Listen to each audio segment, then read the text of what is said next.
सलूम्बर जिले के लसाड़िया क्षेत्र के लालपुरा और घाटा गांवों में रहस्यमयी बीमारी ने दहशत फैला दी है।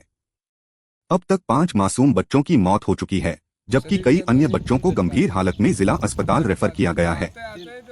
बीमारी के प्रमुख लक्षणों में तेज बुखार सामने आ रहा है, जिससे ग्रामीणों में डर का माहौल बना हुआ है। हालात की गंभीरता को देखते हुए प्रशासन पूरी तरह अलर्ट पर है। प्रभावित गांवों में फॉगिंग करवाई जा रही है और घाटा गांव में मेडिकल कैंप लगाकर लगातार जांच और इलाज किया जा रहा है। मौके पर प्रशासन और चिकित्सा विभाग के अधिकारी डटे हुए हैं। वहीं क्षेत्रीय विधायक थावरचंद डामोर और संभागीय आयुक्त छोगाराम देवासी ने भी मौके पर पहुंचकर हालात का जायजा लिया है। ग्रामीणों का कहना है कि करीब 30 किलोमीटर के दायरे में केवल एक ही उपस्वास्थ्य केंद्र है, जिससे समय पर इलाज नहीं मिल पा रहा। फिलहाल बीमारी के कारणों की जांच जारी है और पूरे इलाके की नजर प्रशासन की रिपोर्ट पर टिकी हुई है। और प्रतापगढ़ वालों ने क्या बोला? प्रतापगढ़ में गया ही नहीं, मैंने डायरेक्ट वापस सलूम्बर ले गया। सलूम्बर डॉक्टर ने क्या बोला? उदयपुर ले जाओ। और आपने कहाँ मेडिकल वो ब्लड टेस्ट करवाया? मैंने सलूम्बर भी टेस्ट करवाया तो नहीं किया, उसने डायरेक्ट रेफर ही करते थे। टेस्ट तो कहीं नहीं करते, उदयपुर टेस्ट कराया। अच्छा, उदयपुर टेस्ट किया। हाँ। वो रिपोर्ट आपको दी? नहीं, मेरे को दी, फिर वापस डॉक्टर को पास। डॉक्टर ने आपसे ले ली? तो डॉक्टर ने क्या बोला आपको रिपोर्ट के बारे में? मेरे को तो ठीक है, नॉर्मल है ऐसे ही बोला। नॉर्मल ऐसे बोला? हाँ। और फिर बच्चा फिर कब वो हुआ था? 6:30 बजे ऑफ हो गया। वो हॉस्पिटल में हुआ था? हॉस्पिटल में ऑफ हो गया था।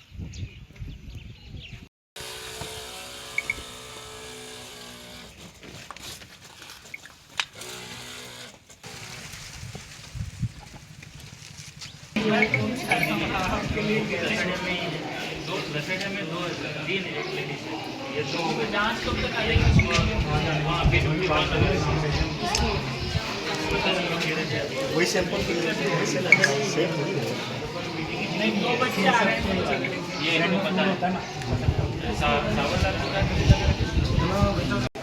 आपके चैनल को जोहार। आज मैं घाटा के अंदर आया हुआ हूँ। यहाँ के अभिभावकों द्वारा लगातार फ़ोन आ रहे थे कि हमारे बच्चों को अचानक से कोई तबीयत बिगड़ने जैसी बातें आ रही है सामने, और उसके बाद में फ़ोन आने के बाद में प्रशासन के कई अन्य अधिकारी और डॉक्टर से भी संपर्क किया गया। ये गंभीर विषय सामने आया कि यहाँ पर 10 वर्ष से कम 10 वर्ष के आसपास की आयु के लगभग 5 बच्चे माँ प्रकृति में विलीन हो चुके, दुनिया में नहीं रहे, और इस बीमारी का कोई सिम्टम के बारे में अभी तक पता नहीं चल पाया कि क्या हुआ, कैसे हुआ, लेकिन बड़ा दुर्दैवी है, पीड़ादायक है हम सब के लिए और सभी इस शौक में भी है। और उसके तुरंत बाद में माँ प्रकृति से मैं विनती भी करता हूँ कि ऐसे दुख की घड़ी में उनके परिजनों को शक्ति प्रदान करें दुख सहने की। साथ साथ में ये भी कहना चाहूँगा कि आगे और भी किसी के साथ में इस तरह की अनहोनी घटना नहीं हो।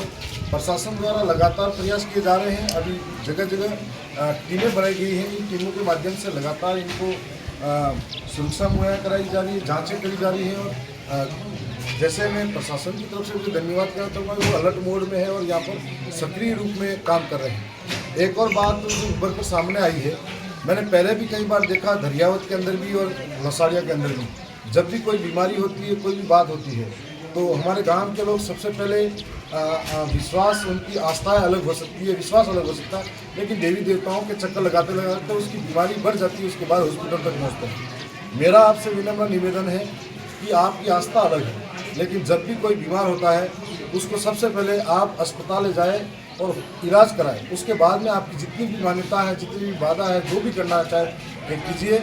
हम इस दुख की घड़ी में इस गांव और यहाँ के लोगों को परिजनों के साथ हैं। मैं राज्य सरकार से भी एक पत्र के माध्यम से चर्चा भी करूंगा कि जल्द यहाँ पर एक कैंप भी लगाया जाए, जहाँ इस आदिवासी अंचल के साथ में, चाहे लसाड़िया के घाटा ही नहीं, पूरे ट्राइबल क्षेत्र के अंदर जितने भी छोटे बच्चे हैं समय समय पर इनकी मॉनिटरिंग की जाए। और ट्राइबल क्षेत्र के अंदर 16 से 20 साल के कम उम्र की बच्ची का हीमोग्लोबिन मात्रा भी नीचे स्तर पर गिरता जा रहा है, उनकी भी जांच की जाए। इनकी आंगनवाड़ी हो, माँवाड़ी हो, स्कूल हो, तो समय समय पर मॉनिटरिंग करके इनके पोषाहार की भी जाँच कराई जाए। और सरकारों से ये भी कहना चाहूँगा कि इस दुख की घड़ी में किसी इंसान को हम नहीं लौटा सकते हैं, उसके परिवार को नहीं दे सकते, लेकिन हम आर्थिक संबल प्रदान कर सकते हैं। जो राज्य सरकार मुख्यमंत्री कोष या फिर आपदा कोष से कहीं से भी इनको सहयोग मिले, ताकि इन परिजनों को थोड़ी राहत मिल पाए। ये तमाम प्रयास जो करेंगे, निरंतर इनके बीच में बना हुआ हूँ। और जब भी मैंने प्रशासन से भी कहा, मुझे या मेरी टीम में से या किसी भी सदस्य गाँव के लोगों को हमारी तरफ से जरूरत पड़ती है, तो निरंतर आपके बीच में प्रयासरत है। एक समस्या और भी है किया गया बीच में वन विभाग का इशू बताया गया, लेकिन जब मैं विधायक नहीं था उससे 2.5 साल 3 साल पहले माननीय स्वर्गीय विधायक गौतम जी के समय में भी शुरुआत में जब रोड सेंक्शन हुई, रोड सेंक्शन के बाद में यहाँ पर एक बार सफाई वगैरह करवाया गया साइड में और वापस से ये अटक गए मामले। तो कहीं कहीं प्रशासन को भी लगातार पत्र के माध्यम से अवगत कराया है और आने वाले समय में पूरी कोशिश रहेगी कि प्रशासन से वार्तालाप करके इस संस्थान को सुगम बनाया जाए। एम्बुलेंस की जहाँ तक बात है तो राज्य सरकारों से लगातार मेरे क्षेत्र के शिक्षा, स्वास्थ्य जो भी दैनिक चीज़ें हैं उनकी लगातार मांग करता आ रहा हूँ। ये जैसे एम्बुलेंस की मांग है उसी प्रकार से हमारे इलाके के अंदर फायर ब्रिगेड की बहुत जरूरत पड़ती है, क्योंकि आप और हम सब देख रहे हैं वन विभाग में लगातार आग लगती है। तो इस तरह की गंभीर समस्याओं से हमारा क्षेत्र जूझ रहा है, उसके लिए हम निरंतर प्रयास कर रहे हैं। लसाड़ा से धरियावत के बीच में एक भी हॉस्पिटल नहीं है, उसके बारे में आपको क्या कहना है? बिल्कुल, मैंने पूर्व में भी मांग की घाटा और धामिया के बीच में, और इस बार प्रमुखता से सरकार के बीच में जाएंगे। मेरा कर्तव्य ये है कि विधानसभा क्षेत्र की जनता की जो आवाज़ है, समस्या है, वो सरकार तक पहुंचाना। तो सरकार अपना कर्तव्य कितना निभा पाती है या नहीं निभा पाती है उस पर निर्भर करता है। धन्यवाद। मीडिया के माध्यम से आमजन को अपील करना चाहूँगा, रिक्वेस्ट करना चाहूँगा कि अगर कहीं बच्चों में इस तरह से सिम्टम दिखे तो आप तुरंत मेडिकल टीम के पास जाएं, CSC जाएं, सब सेंटर जाएं और उनकी स्वास्थ्य सेवाओं का लाभ लें, घबराएं नहीं।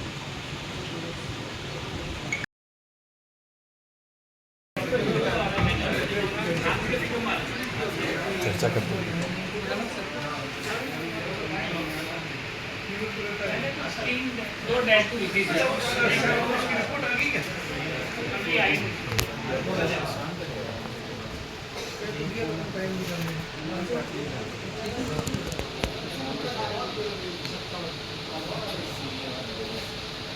और ये जो